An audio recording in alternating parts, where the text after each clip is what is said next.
I had been straight for 28 years. Or I had told everyone I was straight, which I had spent 28 years believing was the same thing. Engaged to Henrik for 2.5 years, wedding scheduled for September. The dress already fitted. The venue paid in full. The man my mother adored. And then Lior Vance leaned over my desk to read the page she had asked me to revise, and her hair brushed my shoulder, and I felt her breath against my neck. And the entire architecture of who I had been telling everyone I was for 28 years came down in the time it took her to say my name. I forgot how to breathe. And she noticed. If you want to hear uncensored, too hot for YouTube stories, check out my Patreon in the description. Tell us where you are watching from and subscribe. It was a Thursday in October when she joined the magazine. I remember because I was wearing the navy sweater Henrik had given me for my birthday in September. And I remember because Bree Calloway pulled me aside in the kitchen at 9 in the morning and said, with the particular intensity she reserved for things that required attention, "Our new editor-in-chief is here." The Linden Review had been without a permanent editor-in-chief for 14 months. Catherine Linden had retired the previous summer with the kind of grace that only women who have spent 40 years building something irreplaceable manage to summon. And the search for her successor had been quiet and protracted in the way that searches at small literary institutions always are. We had been running on the steady competence of our managing editor and the goodwill of writers who liked us enough to wait for the magazine to find itself again. Lior Vance was the answer. She had come from one of the major imprints, 12 years there, ending as senior editor on their literary fiction list. She had edited 2 Booker longlistees and a National Book Award winner, and her reputation was the specific kind that exists in publishing, not famous exactly, but known by the people who needed to know her, in the way that quiet authority always is. I had read about her appointment in a publisher's weekly note 3 weeks earlier. The photograph attached was small and grainy and showed a woman in her early 40s with dark hair pulled back severely and the kind of face that did not give anything away to a camera. I had looked at it for slightly longer than I had any reason to, and then closed the tab and gone back to copy editing a debut novelist's essay about her grandmother's piano. Bree was watching me in the kitchen. I said, "Did you meet her yet?" Bree said, "Briefly. She came by the desks at 8:30. What's she like?" Bree took a long sip of her coffee. Bree was 34, had been at Linden for 8 years, was the institutional memory of the place since Catherine left, and had the kind of warm, observant intelligence that made her the person I told everything to. Most things. Almost everything. The things I had words for. She said, "Different." "Different how?" She said, "You'll see." Lior held an all-staff meeting at 10. She came into our small conference room, 8 of us full-time editors, plus the design team, plus Bree as managing editor. Wearing a charcoal suit and a watch on her right wrist, and the neutral, attentive expression of someone who had walked into many new rooms in her career, and did not particularly need any of them to like her right away. She introduced herself. She did not give a long speech. She told us she had read every issue of the previous year, which was a casual thing to say, and an extraordinary amount of reading, and then she went around the room and asked each of us, by name, what we were working on and what we wanted to work on. She had clearly studied the masthead. She used everyone's name without hesitation. When she got to me, Tess Bergstrom, features editor, 2.5 years at Linden. She paused for the first time. She said, "You wrote the essay on Selma Lagerlöf last winter."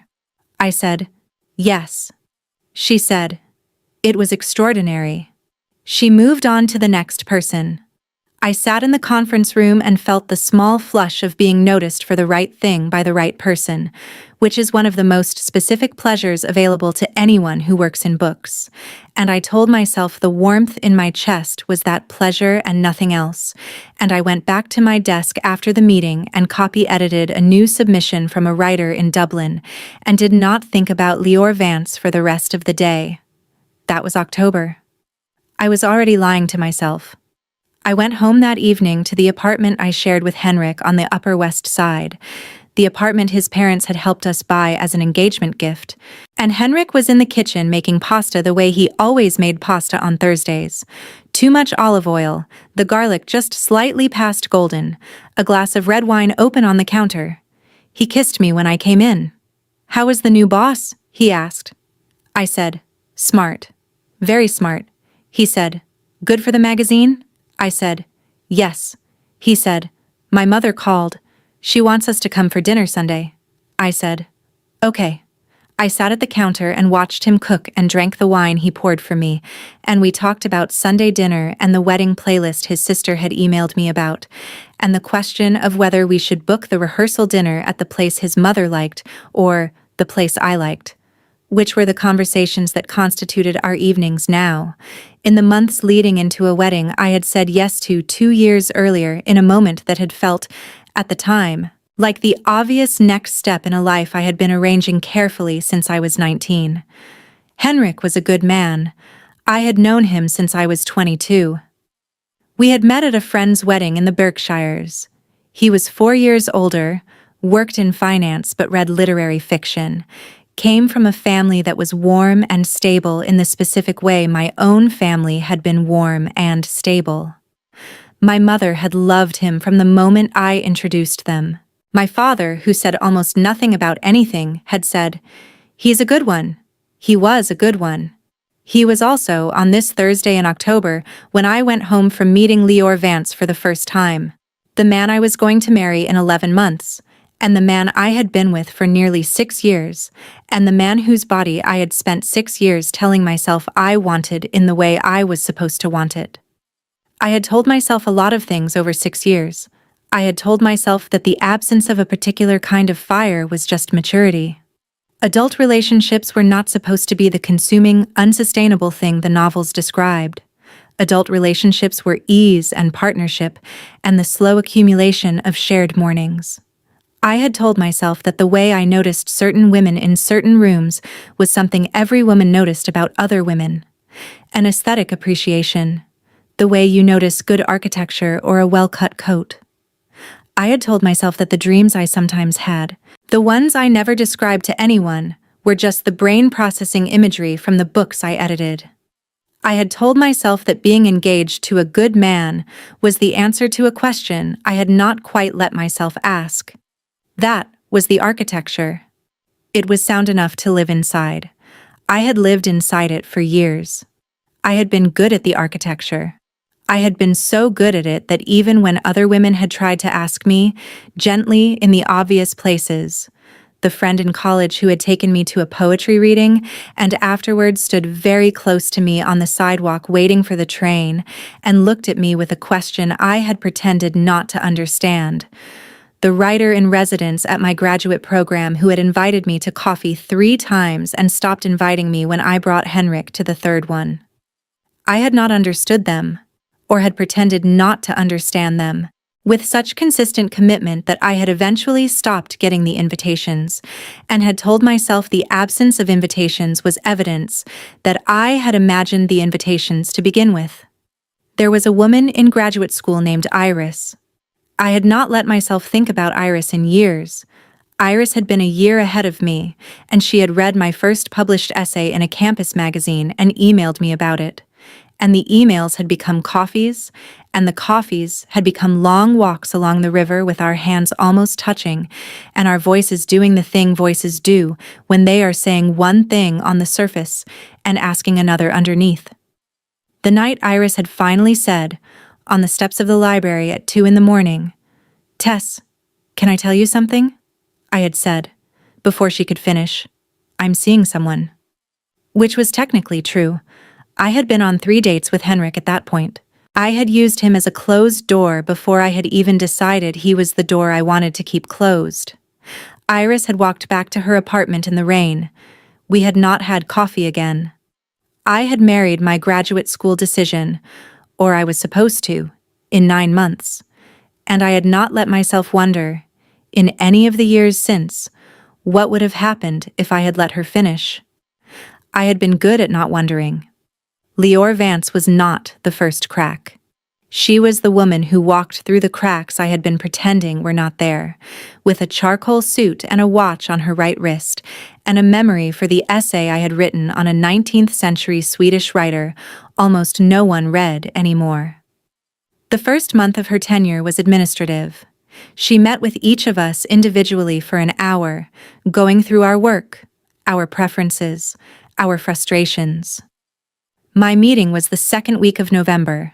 I had prepared notes.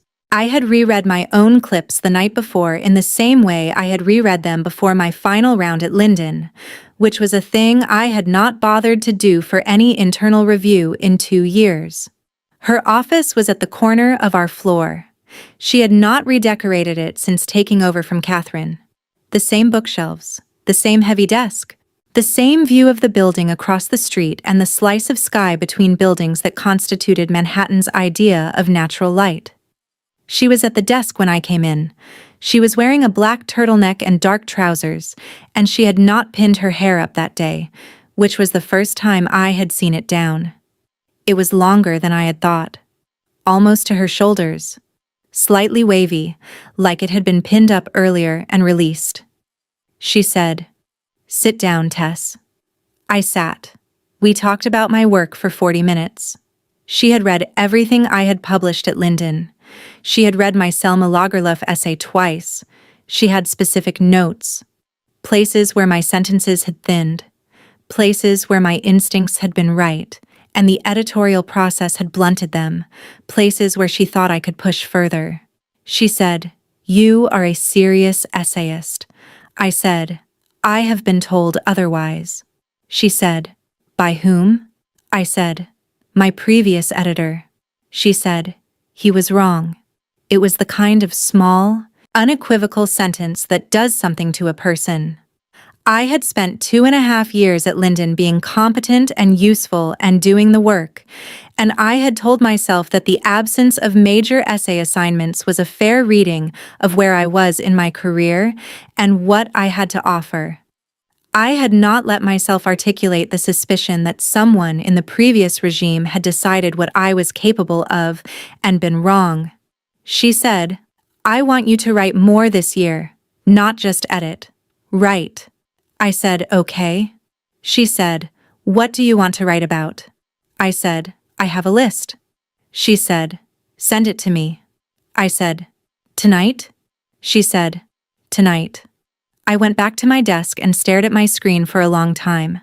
I sent the list at 11 that night, from my apartment, sitting at the small desk in the corner of our bedroom with Henrik already asleep and the lamp casting a small warm circle around me. 12 items, topics I had been collecting for 2 years and not pitching because I had not believed anyone was interested. She replied at 11:47. Her reply said, 3, 7, and 11. Let's start with 3. Come find me Monday. It was the first time my heart had moved like that.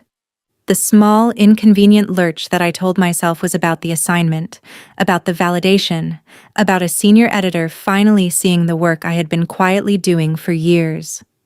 I did not let myself name it as anything else. Not yet. I closed my laptop. I lay in the bed beside Henrik with the lamp off, and felt for the first time in a long time the specific shape of being awake next to a sleeping person. The shape of being alone in your own life, while someone else's breathing filled the room. I told myself it was excitement about the assignment. I almost believed it.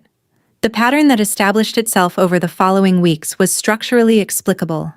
Lear was a hands-on editor.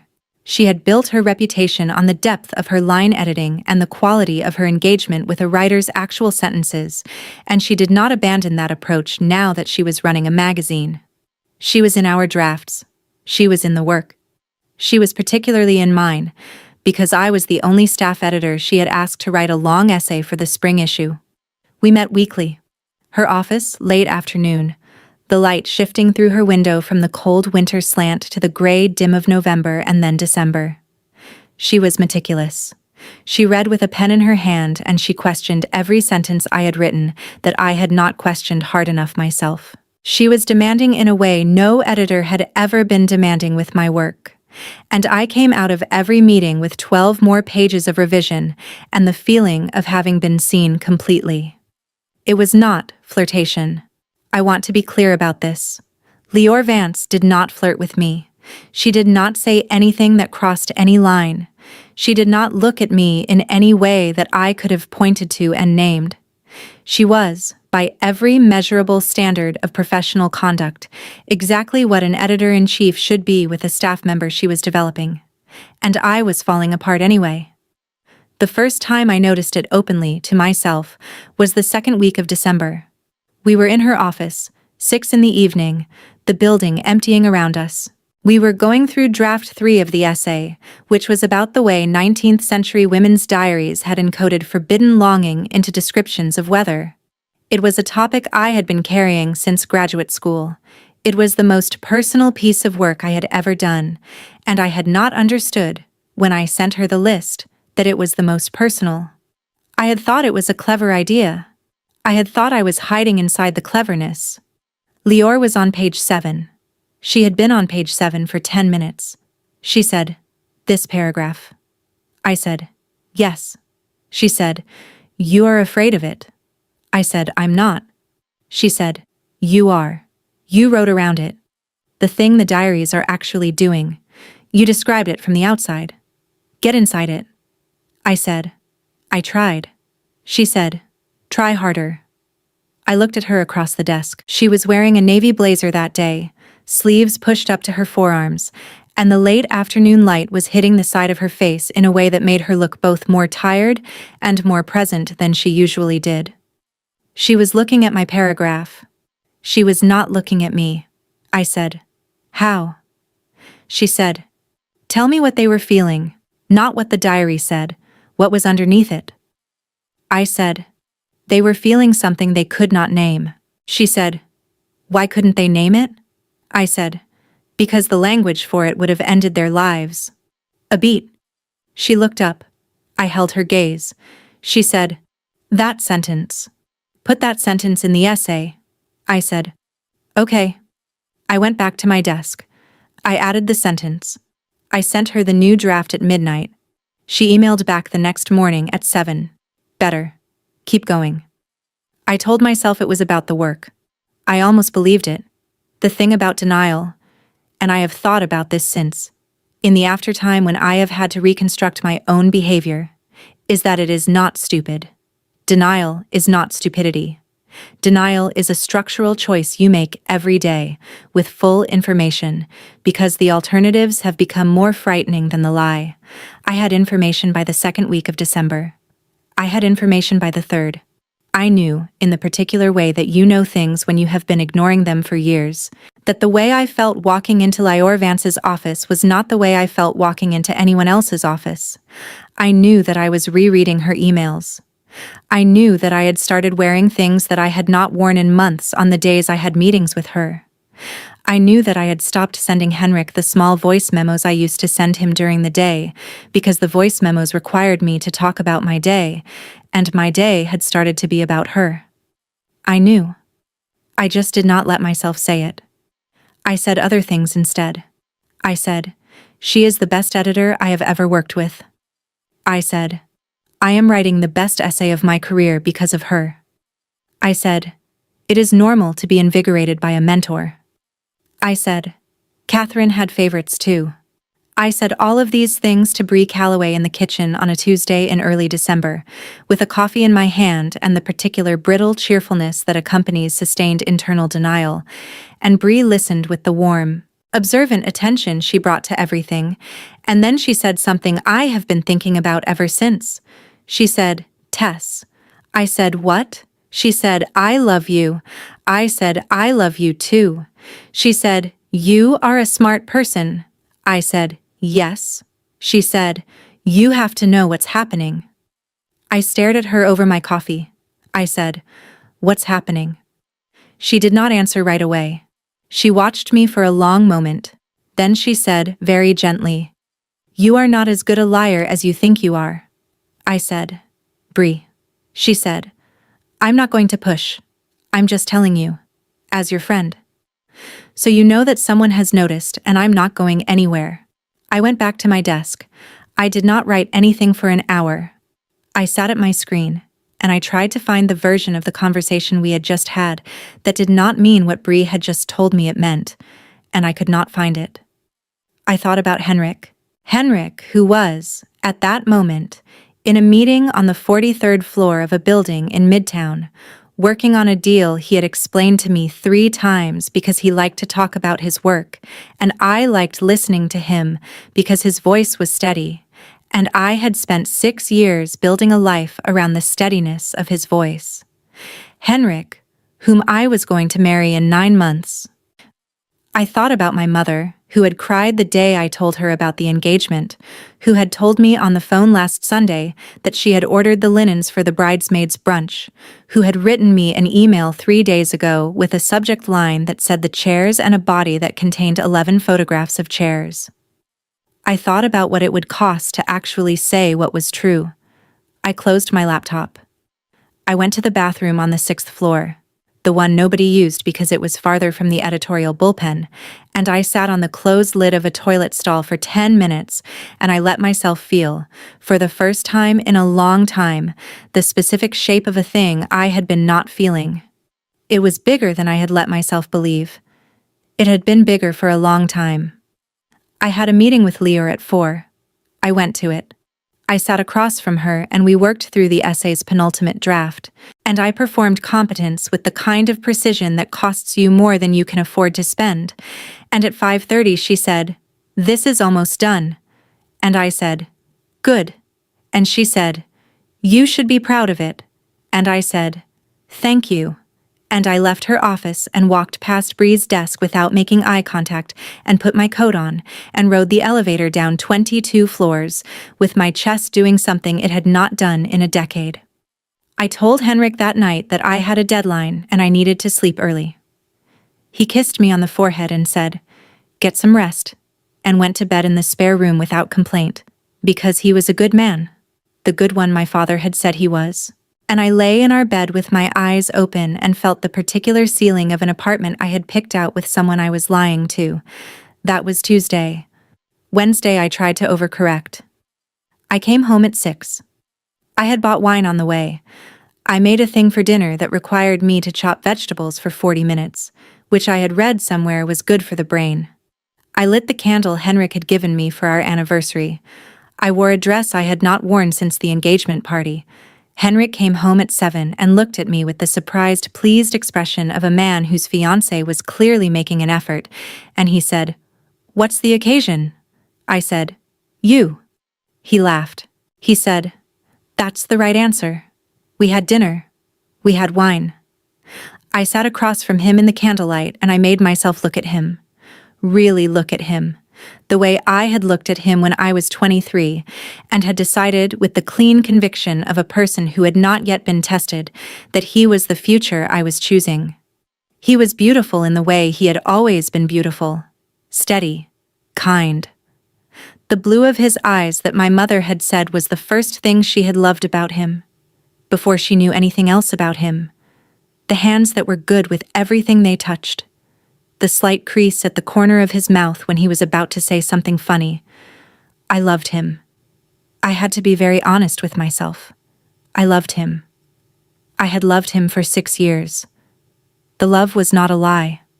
What was a lie was the thing the love was supposed to be doing, and the thing the love was supposed to be doing it with, and the thing the love had been quietly failing to be for longer than I had let myself notice. I leaned across the table and kissed him. He kissed me back. It was a perfectly good kiss. It had been a perfectly good kiss for 6 years. The kiss was not the problem. The problem was the way my whole body had answered her name in her office 2 months earlier, and the way it had been answering her name every Tuesday and Thursday since, and the way no kiss with Henrik had ever made me forget how to breathe, and the way 1 millimeter of accidental contact from another woman had. I pulled back. I made the smile I had been practicing for 2 months. I said, "I love you." He said, "I love you too." He said, "Are you okay?" I said, "Just a long week." He said, "Come to bed." I went to bed.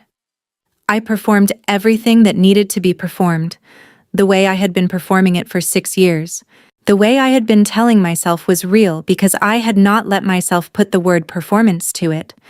And afterwards, lying in the dark with his arm across my waist and his breath even on the back of my neck, I felt the specific terrible loneliness of a woman who has just used the body of a person who loves her to try to convince herself of something that was no longer convincing.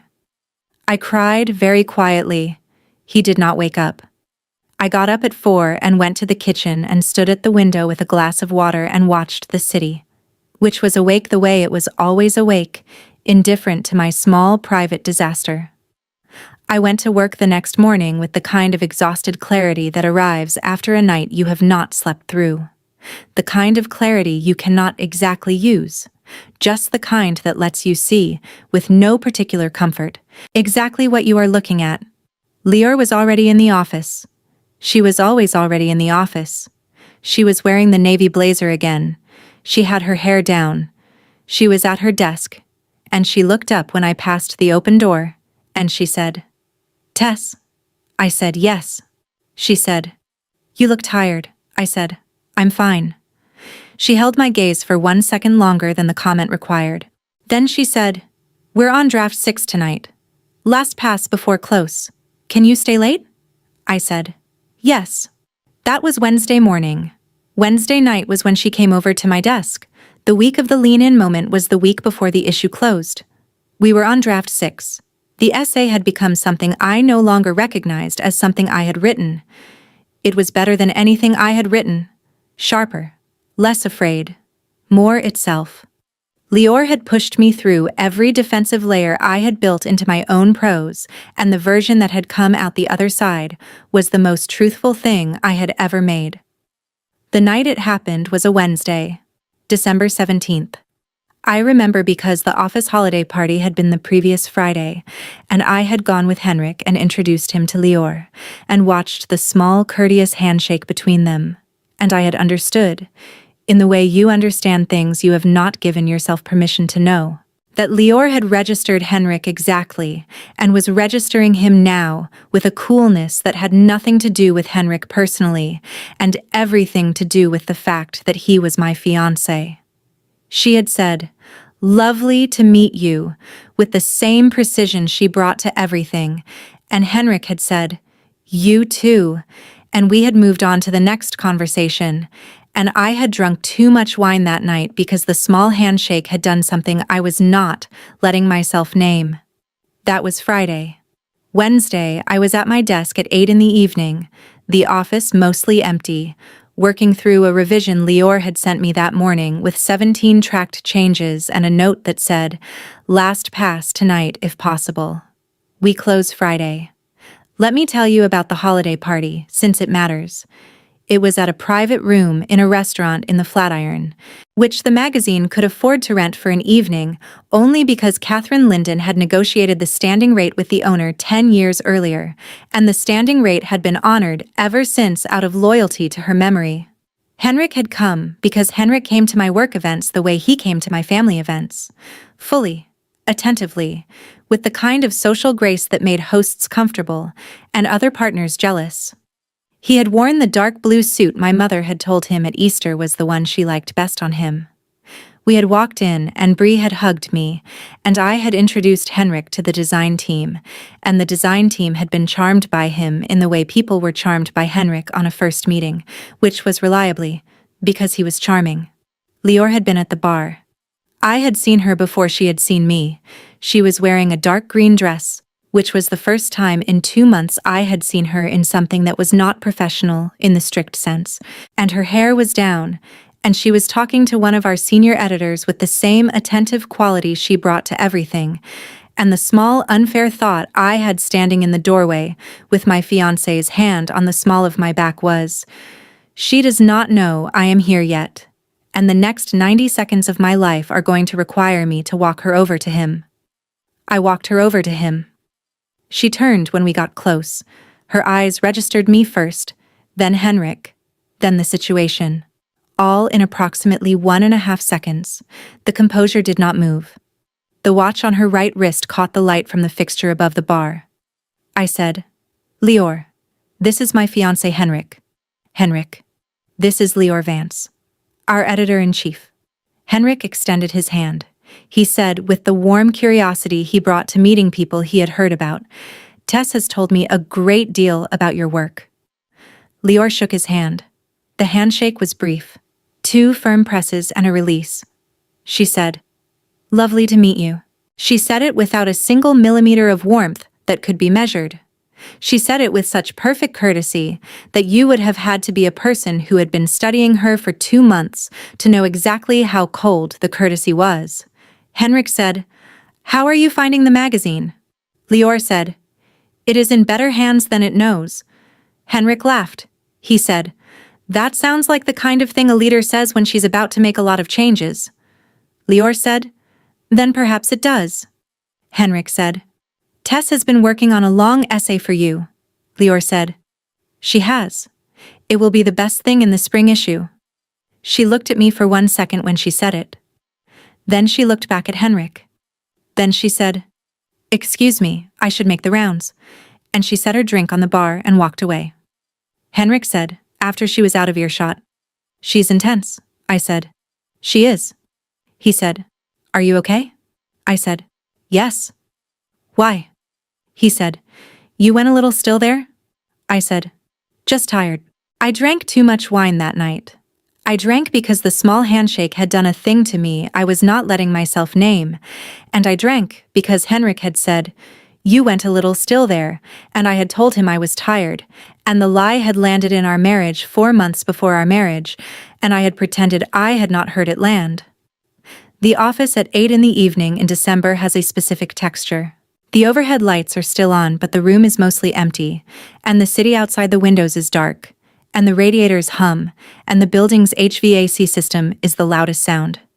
The cleaning staff have not arrived yet. The editors who stayed late are gone.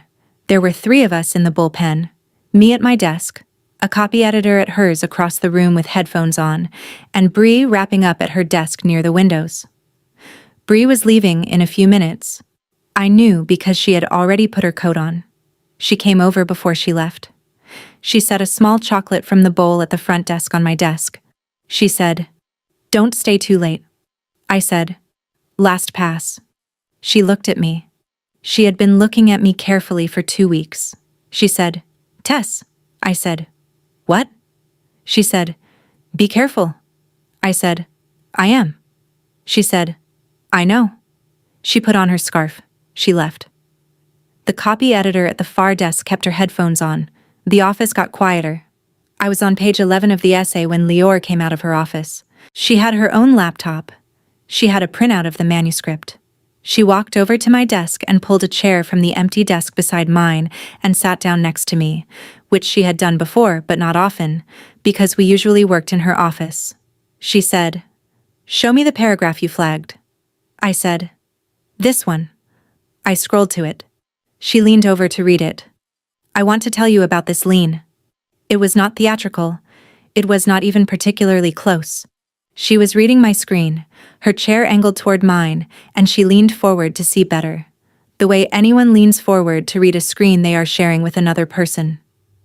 Her hand was on the desk near my keyboard. Her face was in profile to me, half a foot away. Her hair, which was down again, she had been wearing it down more often. I had noticed everything, fell forward and brushed against my shoulder. Her perfume was the one she always wore. Something with cedar and citrus underneath it. I had never asked what it was. I had thought about asking. I had decided not to. She read the paragraph. She made a small sound. The considering sound she made when she was thinking. Her breath was warm against the side of my neck. She said, Tess. She said it the way she had said it 100 times in the last 2 months. Just my name. The way an editor says a writer's name when she is about to ask them to consider something. But I was not in a position to absorb the sound the way I had been absorbing it for 2 months. I had been holding the architecture together with both hands and an entire vocabulary of denial, and her hair had brushed my shoulder, and her breath had touched my neck, and she had said my name in the same tone she always said my name, and the architecture came down. I went still. My whole body. The kind of still you go when you have understood in a single second something that is going to require the next several years of your life to integrate. I forgot how to breathe. Lior said the next half sentence. Something about the paragraph, something editorial, the work continuing. And then she stopped. She had registered the stillness. She turned her head slightly. She was very close. Her eyes met mine. She did not move. Neither did I. For one long, suspended second, the office around us, the empty desks, the hum of the air system, the gray and white expanse of a magazine after hours, held its breath with me. Then she said, very quietly, "Tess, different this time." I said, "I'm sorry." She said, "For what?" I said, "I don't know." She straightened up, slowly. She moved her chair back 6 inches. The hair that had brushed my shoulder fell back against her own neck.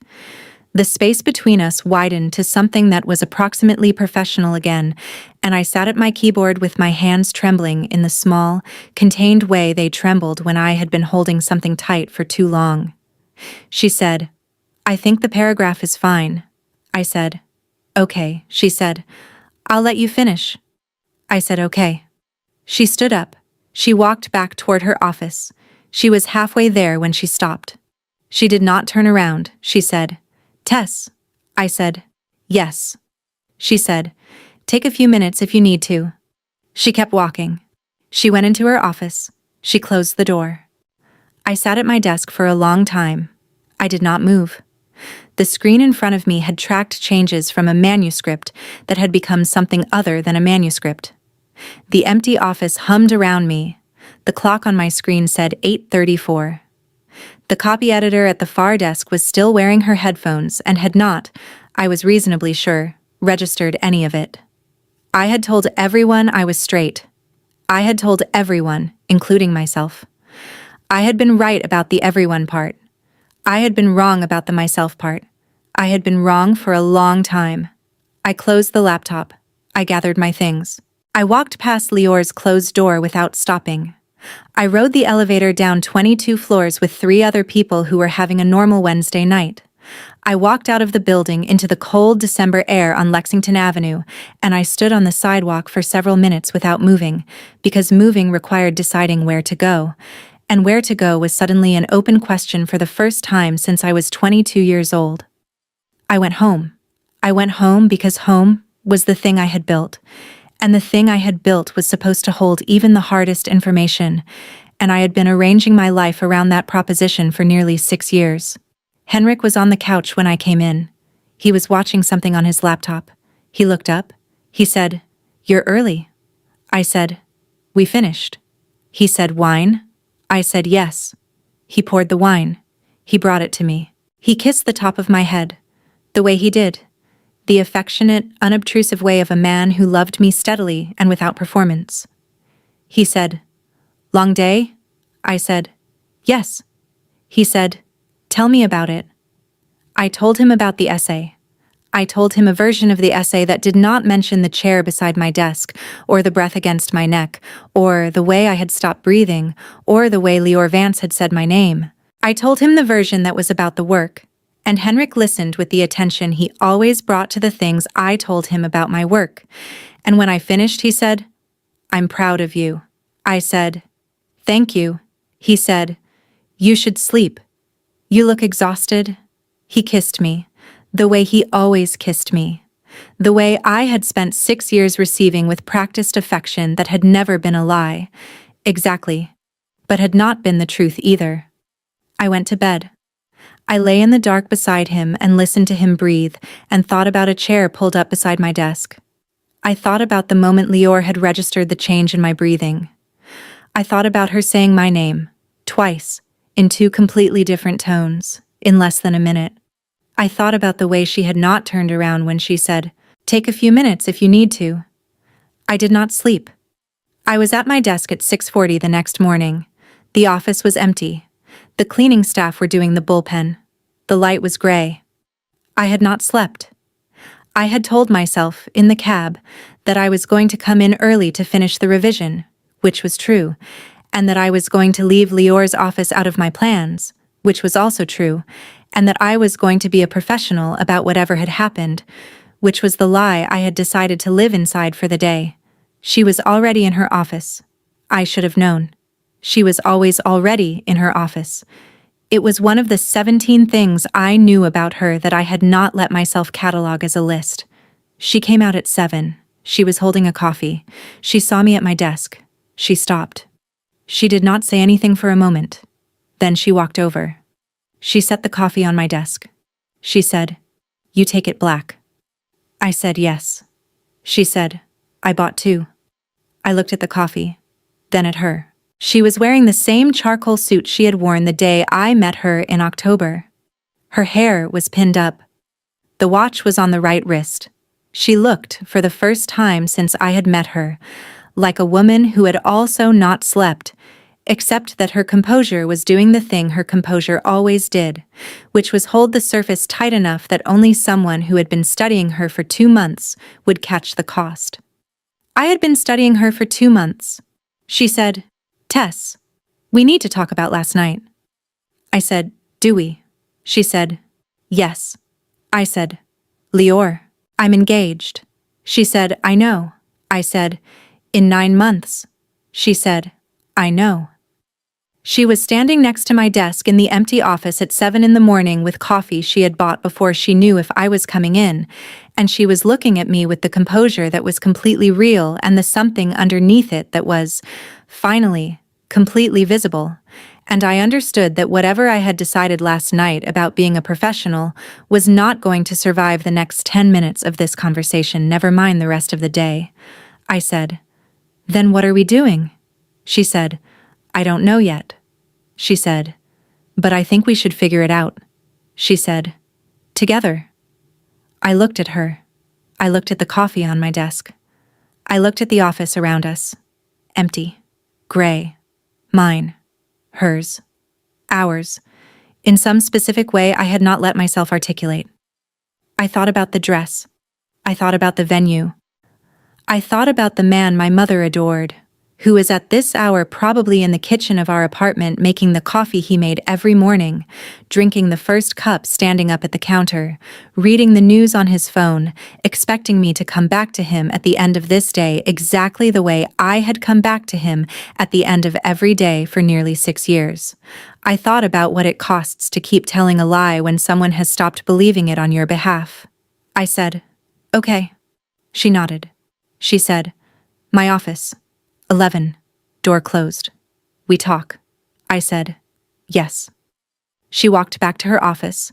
I sat at my desk with 2 coffees in front of me and the rest of the morning to get through, and the certain knowledge that at 11 o'clock I was going to walk into Lior Vance's office, and that whatever I came out of it as, I was not going to come out of it as the person I had walked in. I had told everyone I was straight. I had 4 hours left of being someone who could still pretend that was true. I drank her coffee first. I drank mine second. The bullpen began to fill around 8. Bree came in at 8:15, took one look at my face from across the room, set her bag down, and walked directly over to my desk. I said, 11 o'clock. Lior's office? Door closed. Bree sat on the edge of my desk. She looked at me for a long moment. She said, "Are you okay?" I said, "I don't know." She said, "Do you need anything?" I said, "I need it to be 11 and I need it to never be 11. She said, "Yeah." She said, "I'll be at my desk. If you need me. Before. After. Whenever." I said, "Thank you." She said, "Tess." I said, "What?" She said, "Whatever happens in that office at 11, you are still you when you come out. Okay?" I said, "Okay." She said, "I mean it. The you that exists is not the you that was lying. The you that exists is the one you've been the whole time. You're just going to know it in the open now. I looked at her. Bree, who had been my friend for 2.5 years, who had said 3 days ago that she had noticed and was not going anywhere. Bree, who was telling me, in the space of 2 minutes at my desk on the morning of the most important conversation of my adult life, that the version of me that came out the other side of 11 o'clock was already the real one. I said, "Bree?" She said, "Yeah." I said, "I think I've been lying about this since I was 19. She said, "I know." She squeezed my shoulder once. She went back to her desk. I sat in front of my screen, and I did not work. I looked at the second hand of the small clock at the bottom of my screen, and I watched it move, and I thought about the architecture, and I thought about the way it had taken 28 years to build and 28 seconds to come down. And I thought about Lior Vance closing her office door behind me at 11 o'clock, and what would still be true on the other side of that door. I did not know what I was going to do. I knew what I was not going to do, which was perform anymore. That was, for the first time in years, a thing I could be certain of. I watched the clock move. It was 9:47. It became 9:48 the way every minute on a screen becomes the next minute. And then 9:51. And then 10:14. And I worked on a manuscript I was not editing because the words on the screen were just shapes I was looking at while my body waited for 11 o'clock. Around me, the bullpen filled. People came in with their coffees and their coats and their normal Thursday mornings. They said good morning to me. I said good morning back. Some part of my face was doing the right things. The rest of me was at a chair pulled up to my desk at 8:34 the night before, with a hand that had not moved and a breath that had not finished. At 10:40 I went to the bathroom on the 6th floor again. I splashed water on my face. I looked at myself in the mirror. The woman in the mirror looked exactly like me, which seemed unreasonable given how much had changed since the last time I had looked at her. Same hair, same shoulders, same slight asymmetry at the corner of the mouth. The architecture had come down in the dark, somewhere between Lior's office and my apartment and my bed and the morning, and the woman in the mirror had not yet been informed about the renovation. I dried my face. I went back upstairs. At 10:58, I closed my laptop and stood up. Bree looked over from her desk. She did not say anything. She gave me a small nod, the kind that meant, "I am here," the kind women give each other in offices when words would be too much. I walked down the carpeted hallway to Lior's office. The door was open. She was at her desk. She looked up when she saw me and stood. She walked past me without touching me and closed the door, and the small click of the latch was a sound I had heard 100 times in the past 2 months and had never registered before as a sound that meant anything. She did not return to her desk. She gestured to the small sofa under the window, a low gray thing that Catherine had brought in years ago for the rare meetings that required 2 people to sit on the same side of furniture. I sat on it. Lior took the armchair beside it, angled toward me, knees turned slightly away. She did not start with anything pleasant. She did not start with a softening. She said, "I have been trying to figure out, since last night, how to do this conversation honestly without making it a conversation that you cannot afford to have right now." I said, "There is no version of this conversation I can afford right now." She said, "I know." She said, "We are going to have it anyway." I waited. She said, "I have been aware of this since the first individual meeting in November. The work has been real. Every note I have given you has been the note I would have given you if you were a stranger. I want you to know that, because I think you might be wondering." I said, "I was wondering." She said, "The work is real. The essay is real. What you are about to publish is the best piece of writing this magazine will run this year, and it is yours. And it does not belong to whatever else is happening in this room." I said, "Okay," she said, "and the other thing has been there. I have been aware of it. I have been managing it the way I manage things, which is by staying inside the role and trusting the role to hold. The role held for 2 months. Last night, the role did not hold. I said, 'You leaned over my desk to read a paragraph.' She said, Yes. I said. That is not a thing the role failed to hold. That is a thing any editor would do. She said. It is. And I did it knowing. I have known for several weeks that any moment of physical proximity with you is going to be a moment I would have to account for honestly later. And last night I leaned in anyway, and that was a choice I made even if I made it in less than a second. I looked at her. I looked at the way she was sitting in that chair. The composure was real. The thing underneath it had stopped being something only I could see. I said, Lior. She said, yes. I said, I am going to tell you something and I need you to hear it and not respond to it for a minute. She said, okay. I said, I have been engaged to a good man for 2.5 years. We are getting married in 9 months. The dress is fitted. The venue is paid. My mother has ordered the linens for the bridesmaids' brunch. Last week she sent me 11 photographs of chairs. I said, I am not telling you this to make this harder. I am telling you this because it is what is true, and because I have been telling everyone I am straight for 28 years, and last night I understood, in a single second, that I have been telling everyone the wrong thing for at least 9 of those years, and probably longer. I said, I do not know what to do with that information yet. I am telling you, because you asked me, indirectly, by closing the door, what was true. That is what is true. She did not respond for a minute. She did exactly what I had asked. Then she said, thank you for telling me that. I said, yes. She said, I want to be very clear about something. I waited. She said, I am not going to be part of how you decide what to do with that information. I am not asking you to leave him. I am not asking you to figure anything out about me. The thing you just told me about yourself is not about me. It existed before me, and it will be true regardless of what happens between you and me, and the most important thing I can do right now is to not be the variable in your math. I said, Lior. She said, I am going to recuse myself from editing your work, effective today. Bree will take you for the rest of the spring issue. I will continue as your editor-in-chief in the formal sense because I have to, and because removing me from that role would require institutional explanation I am not yet prepared to give, but I will not be in your drafts. I will not be in your office. I will not be alone with you in a room with a closed door until you have decided, with no input from me, what your life is going to be. I said, you don't have to do that. She said, I do. I said, you'll be doing it for both of us. She said, I'll be doing it for you. The benefit to me is incidental. I looked at her. I looked at the way she had clearly thought this through in the dark sometime between leaving my desk last night and 7 o'clock this morning.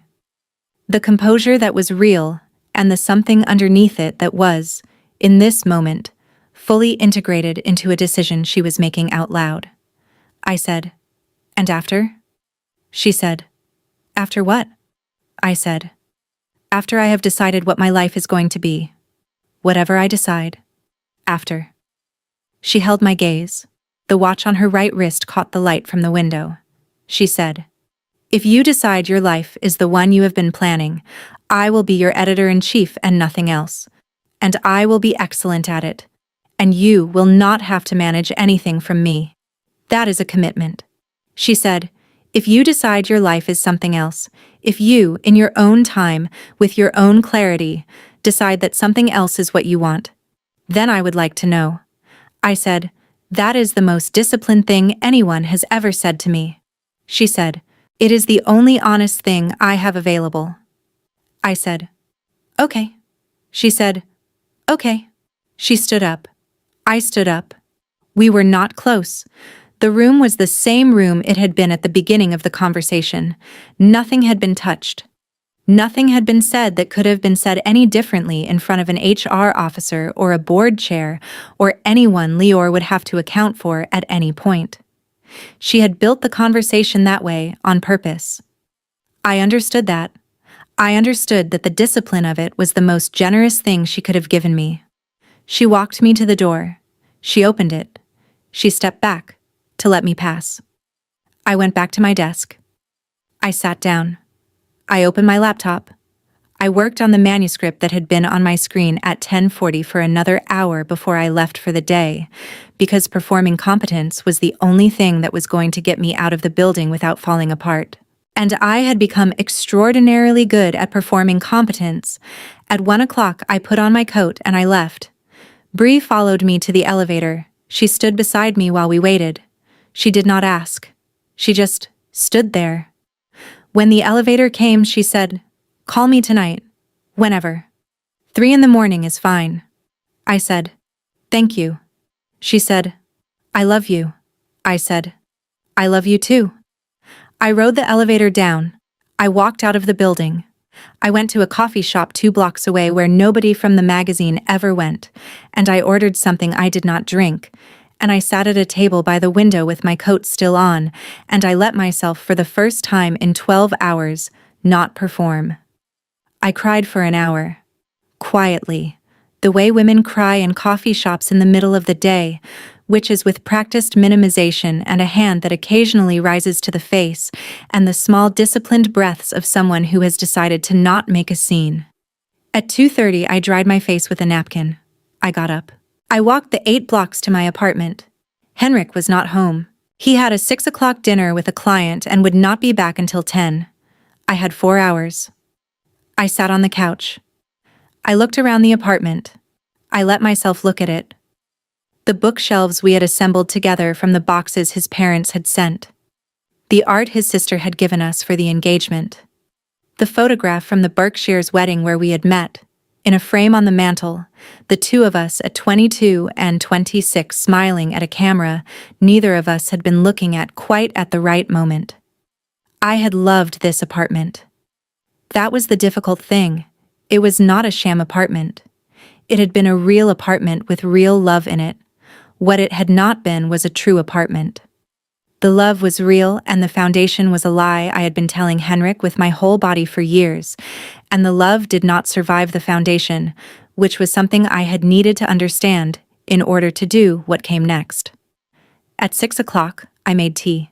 I sat at the kitchen counter with the tea getting cold in front of me. I rehearsed nothing. I had decided in the coffee shop that I was not going to rehearse, because rehearsal was performance, and I had performed enough. Henrik came home at 10:15. He came in with the slight tired warmth of a man who had worked a long day and was glad to be home. He saw me at the counter. He said, "Hi." I said, "Henrik." He set his bag down. He looked at me.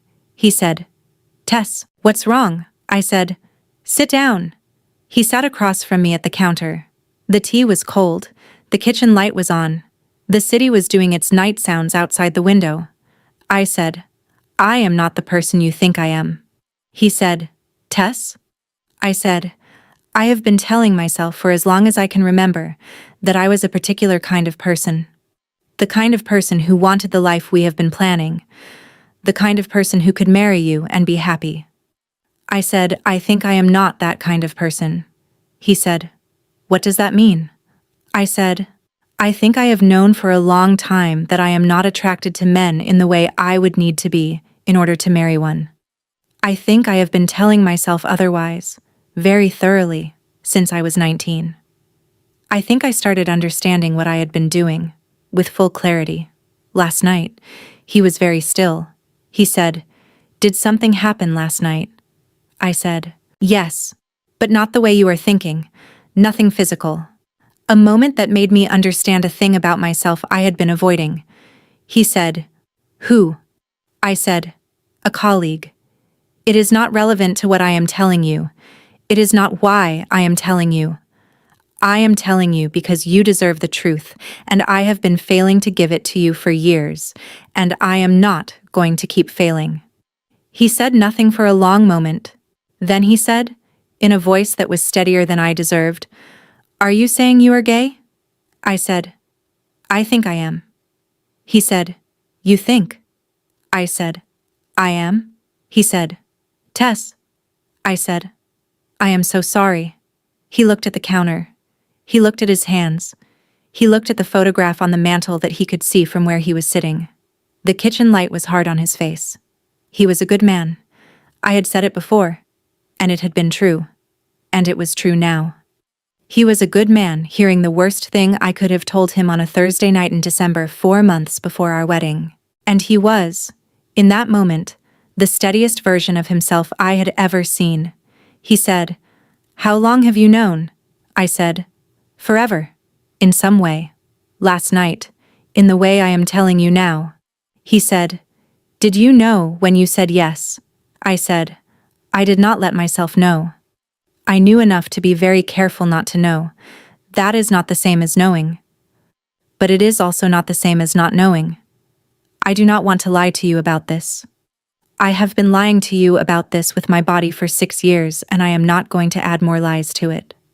He stood up. He walked to the window. He stood there for several minutes with his back to me, and his shoulders did the thing shoulders do when a person is not crying but is deciding whether to cry, and I sat at the counter and let him have the time, because it was the only thing I could give him that was worth anything. When he turned around, his face was wet. He had let himself cry without performing it. It was the most intimate thing he had ever done in front of me, which I understood as a different kind of intimacy than the one I had been failing to provide, and the tragedy of it was that the intimacy I could give him was the one of being honest about what I could not give him. He said, "I love you." I said, "I love you too." I am not lying about that. I have never lied about that. He said, "I know."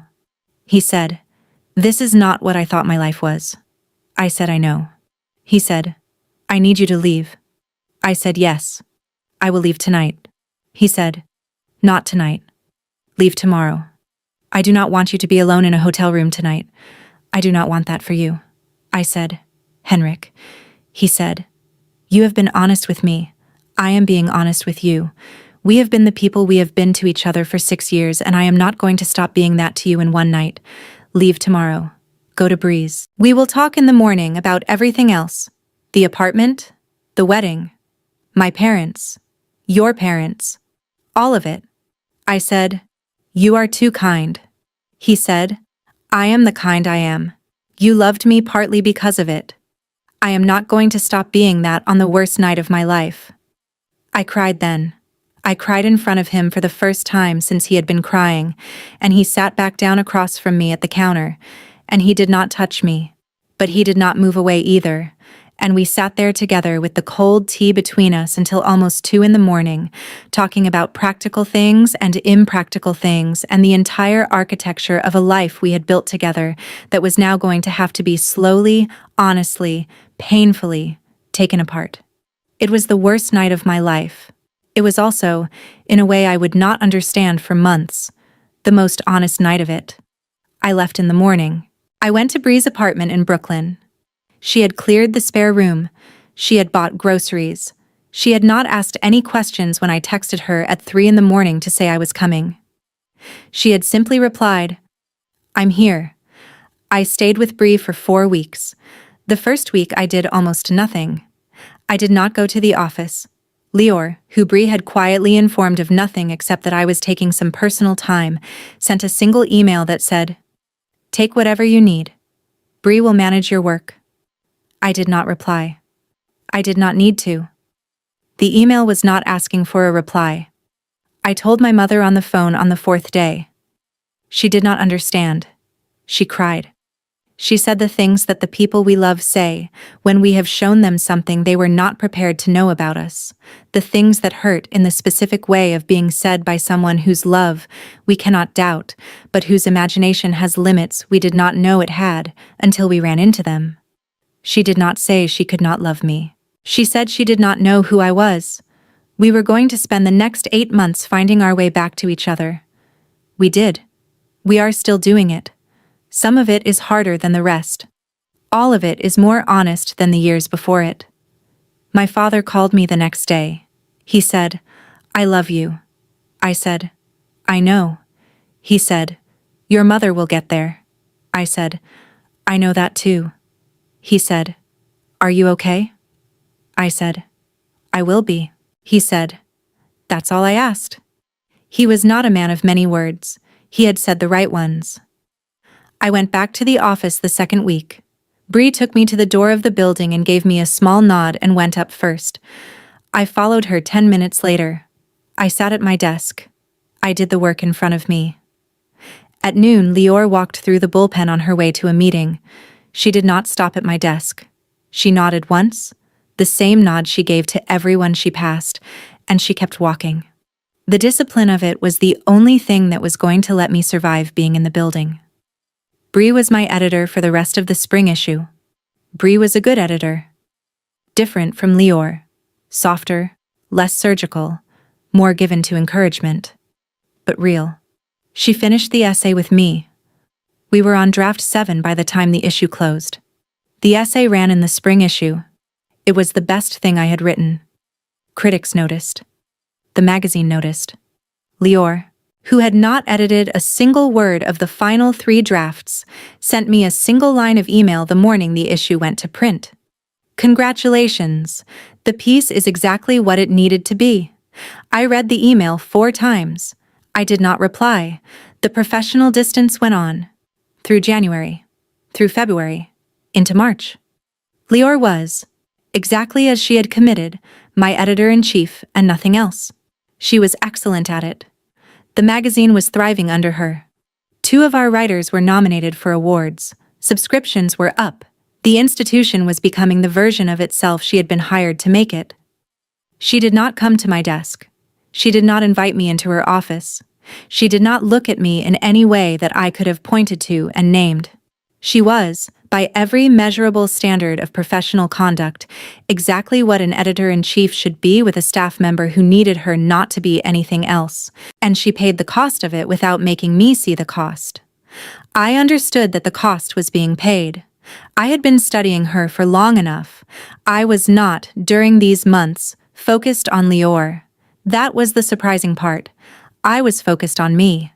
On the unrecognizable shape of being 28 and single, and living in Bree's spare room, and then, in February, in a small apartment in Greenpoint that had a single window and a radiator that knocked. On figuring out what the rest of my life was going to be, when the architecture of the life I had been building had come down and had not yet been replaced with anything. I went to therapy. I had been resisting therapy for years.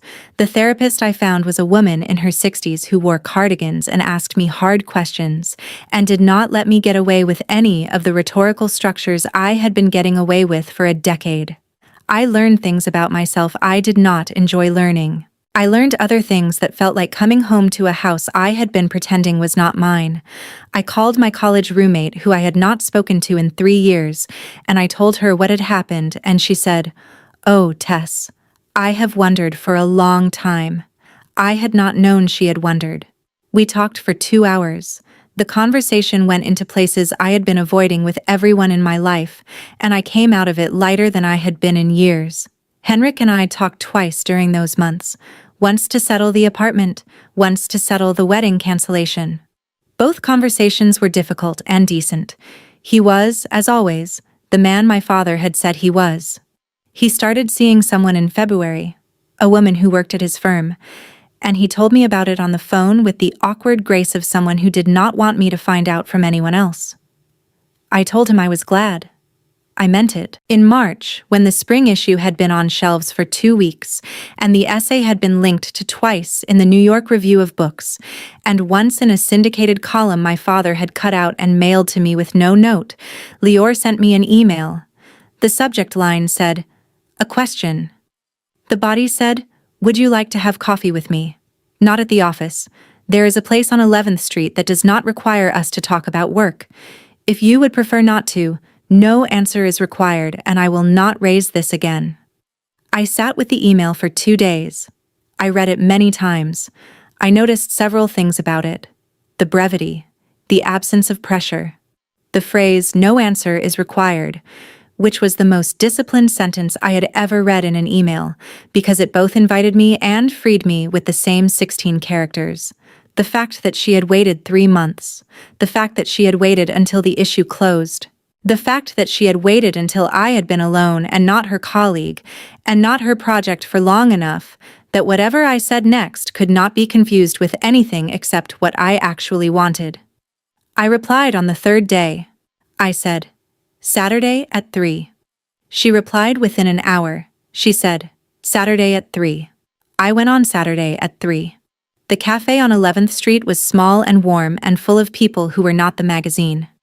It had old wooden tables and uneven chairs and a chalkboard menu and the specific smell of cardamom and cold weather.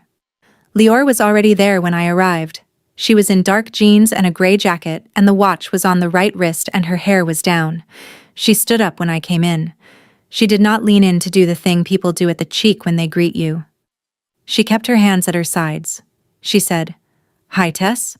I said, "Hi." We sat. She had ordered me coffee. Black. She had ordered hers with milk, which I had not known about her before. I was learning in real time, a great deal about her I had not known before. She said, "Thank you for coming." I said, "Thank you for waiting." She said, "I would have waited longer." I had decided, in my head, on a year. The issue closing was a marker. If you had not wanted to do this in March, I was going to wait until June. If you had not wanted to do it then, I was going to wait until September. I was prepared to be your editor-in-chief and nothing else for as long as you needed. I said, "A year is a long time." She said, "You have had a hard winter. A year is not long." I looked at her across the table. The cafe was warm. Someone had put on a record at the counter. The light through the window was the early afternoon spring light that Manhattan does in March, the slightly forgiving kind. I said, "Lior, I want to ask you something. Will you tell me the answer honestly, without the discipline?" She said, "Yes." I said, "How long?" She said, "How long what?" I said, "How long have you known? About me. About this. About what was happening between us." She said, "From the November meeting." I said, "The first individual meeting." She said, "Yes. You came in with your prepared notes and you sat across from me and I asked you about your work and you told me about the Selma Lagerlöf essay. And 40 minutes in, when you said your previous editor had told you you were not a serious essayist, I understood two things. The first was that I was going to have to spend significant institutional energy correcting that assessment. The second was that I was going to have to spend significant personal energy not falling in love with you over the course of correcting it. I said, "Did you fail?" She said, "At the second one." "Yes." I said, "When?" She said, "By the end of the second meeting in December." Definitively, by the end of the third. I said, "You held the line for 2 more months." She said, "Yes." I said, "How?" She said, "I am very disciplined." I said, "Yes, you are." I said, "Would you have held it forever?" She looked at me. The composure was real, but it was not protecting anything anymore. She did not need to protect anything from me anymore. She said, "I do not know. I would like to think yes." "I do not know." I said, "You leaned over my desk." She said, "I did." I said, "Why did you do that?" She said, "Because I was tired of holding the line, because the essay was almost done, and I had been spending 2 months very near you in an editing relationship that was about to end, and I knew when the issue closed I would have to start being your editor-in-chief and nothing else, and I think I let myself, for 1 second, want to be near you in a way that was not professional. And I leaned in, and it was the wrong thing. And it was also, I suspect, a thing I needed to do in order to make the rest of what happened possible. Which makes me feel guilty about it but does not make me regret it. I said, "I do not regret it either." She said, "No." I said, "I think I needed it to happen." She said, "I think you did." We sat in silence for a moment. The cafe hummed around us. Someone laughed 2 tables away. The record at the counter was something with strings on it, slow and warm. She said, "Tess." I said, "Yes." She said, "I am not going to ask you anything today. I am here to drink coffee with you, and to be a person you know outside of the office, and we are going to talk about books and films and the spring issue, and your apartment in Greenpoint and the radiator that knocks, which Bree mentioned. We are going to do that today. If you want to do it again next Saturday, we will do that next Saturday. If you do not, we will not. And I will continue being your editor-in-chief and nothing else, and you will not have to manage anything from me. I want you to know that the only thing I am asking for is the coffee in front of you. I said, Lior. She said, yes. I said, I am going to want to do this again next Saturday. She said, okay. I said, I am going to want to do this for a while before I want anything else. She said, yes. I said, I am going to need it to be slow. She said, slow is what I am offering. I said, good. She smiled. Not the millimeter smile, a real one. The first real one I had seen from her, in 7 months. And it changed her face the way a first real smile changes a face you have been studying in its composed register for a long time. I drank my coffee. We talked about books. We talked about the radiator that knocked. We talked about a film she had seen and a film I had been meaning to see. We did not, the entire afternoon, talk about anything that we had been avoiding talking about for 7 months. We did not need to. We were doing it by sitting across from each other and being people who could now sit across from each other. We met the next Saturday, and the Saturday after, and every Saturday through April and into May. The conversations got longer. We started having dinner instead of coffee. She told me things about her life I had not known and would not have learned from her in any other configuration. The piano she had not played since college. The brother in Tel Aviv. The fact that the watch had been her grandmother's, which was why it was on the right wrist. I told her things about myself I had not told anyone, including the version of myself I had been. We did not touch. We did not, until late May, on a Friday night at the end of dinner at a small place in the East Village, at the moment when she was helping me into my coat at the door, and her hands paused for 1 second longer than they needed to at my shoulders, and I turned, and I looked up at her, and I said, Lior. She said, yes. I said, I think it is time. She said, are you sure? I said, yes. She lifted one hand. She touched my jaw with 2 fingers. The contact was very slight. She was watching my face the way she had watched my paragraphs, with full attention, looking for anything I needed her to see and adjust for. I did not need her to adjust for anything. She kissed me. It was a patient kiss. Not careful. She was past careful. But patient. The kind of kiss that has been waited for honestly and earned with months of discipline, and is being given now without urgency because both people have already decided that it is going to be the first of many. It was the most still I had been in 7 months. It was also the most awake. She drew back.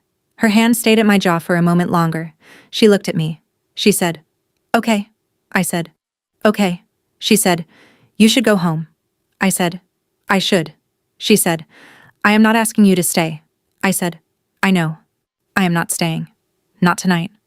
She said, good. I said, soon. She said, when you decide. On your time. I said, I will tell you.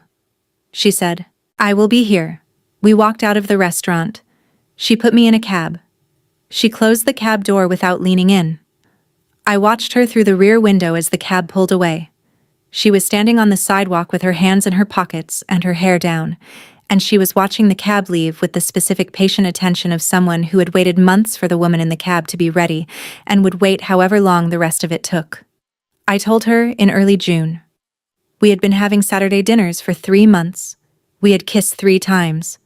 We had not spent a night together. I had been very deliberate about the slowness, and she had been more deliberate than I had been, and the slowness had become its own form of intimacy, the long quiet of being chosen by someone who did not need anything to happen quickly to know she had chosen you. I told her on a Saturday in the cafe on 11th Street, at the table by the window we had started thinking of as our table. I said, Lior. She said, yes. I said, I am ready. She said, for what? I said, for the rest of it. I have been learning who I am for 6 months. I have learned enough to know who I am with you. She set her cup down. She said, Tess. I said, yes. She said, are you sure? I said, I have been sure for 2 months. I waited an additional month to be sure I was sure. She said, that is so like you. I said, I learned it from you. She said, yes. I suppose you did. We left the cafe. We walked, slowly. the 8 blocks to her apartment, which I had never been in before, because I had been firm about pacing, and she had been more firm than I had been. She unlocked the door. She let me in. I had imagined the apartment many times. It was not what I had imagined. It was warmer. There were more books. There was a piano in the corner she had told me she did not play anymore, which was not true. There was sheet music on the stand, and the bench had been recently sat on, and I noticed both things and did not say anything about them, because they were things I would now have years to ask about. She did not give me a tour. She put her hands at my waist. She drew me toward her.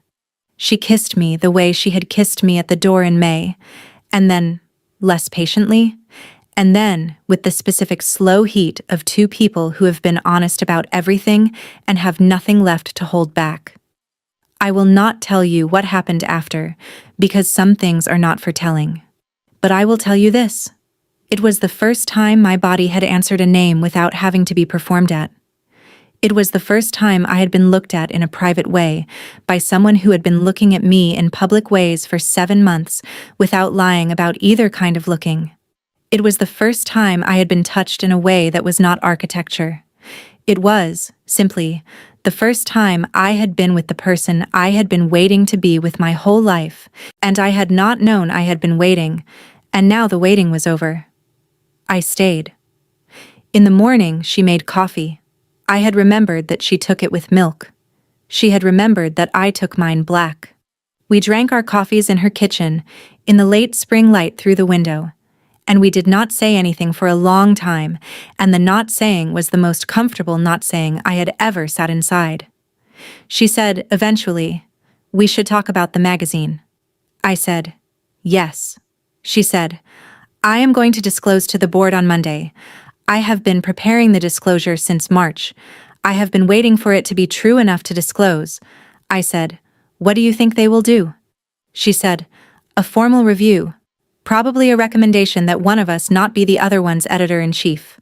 There are options. A lateral move within the magazine. A move to a different publication for either of us. We will see." I said, "I do not want you to lose your job." She said, "I am not going to lose my job. The board will not want to lose me. They will want to manage this, which they will." Catherine handled situations like this twice during her tenure. The institution has memory. I said, "Did you wait until June for this reason too?" She said, "Partially. I wanted to disclose something true, not something hypothetical. I wanted to be able to tell them that we had been honest with each other for 7 months and were now in a relationship and had taken every step we knew how to take to manage the conflict. The disclosure is cleaner if it is about a real relationship than if it is about a possible one." I said, "You have thought about this very carefully." She said, "I think about most things very carefully." I said, "I know." The board met on a Monday in mid-June. Lior disclosed. The institution did, as she had predicted, what institutions do when they are well run and are managing a situation rather than reacting to one. There was a formal review. There was an internal recommendation. By the end of July, Lior had moved to a sister publication owned by the same parent company, taking a lateral role she had told the board she wanted, which let her continue her career without being my editor-in-chief. Bree was promoted to deputy editor at Linden. A search for a new editor-in-chief was opened. The institution continued. The professional resolution was not dramatic. It was the way well-run institutions handle these things when the people involved have been honest about them in time. The personal resolution was not dramatic either. We had been doing the dramatic part for 7 months in private. The actual relationship, when we finally got to it, was not the lightning. It was the quiet morning after the lightning, and the morning after that, and the slow accumulation of mornings that constitute a life. I appeared with her, publicly, for the first time at a literary event in September, the original month of my original wedding, which neither of us mentioned and both of us were aware of. It was a launch party for one of her authors. I went as her partner. We were photographed once for a publishing trade publication. The photograph showed two women in dark dresses standing close together near a window with drinks in their hands, and the caption identified us as Lyur Vance and her partner Tess Bergstrom, and the only thing that was different about that photograph from any other photograph of two women at a publishing event was that one of the two women was telling the truth, finally, in public, about who the other one was to her. I sent the photograph to my mother. She did not reply for 2 days. On the third day, she called me. She said, "I want to come to New York. I want to meet her. I want to do this properly." I said, "Mom?"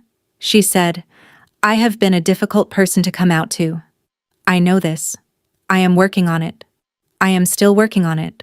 I am also your mother, and I want to meet the woman in the photograph because she looked at you in a way I have not seen anyone look at you before, and I want to know who she is." I said, "Okay."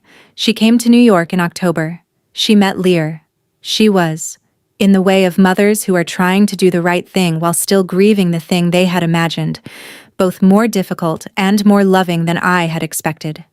Lyur was, in the way of women who had spent 12 years in publishing managing complicated personalities, gracious and patient with her. By the end of the dinner, my mother had stopped saying things she would later regret, and had started asking Lyur about her grandmother's watch, and by the time she flew home she had told me on the phone from the airport that I had chosen well, which was the closest she had come, in 8 months, to saying she was making peace with it. She is making peace with it. She is most of the way there. We have years. I am 30 now. Lyur and I have been together for 2 years. I edit at the magazine still, under a new editor-in-chief whose name is Vera and whom I like, and I write essays for it under Vera's editing, which is different from Lyur's editing and good in its own way. Lyur runs her sister publication.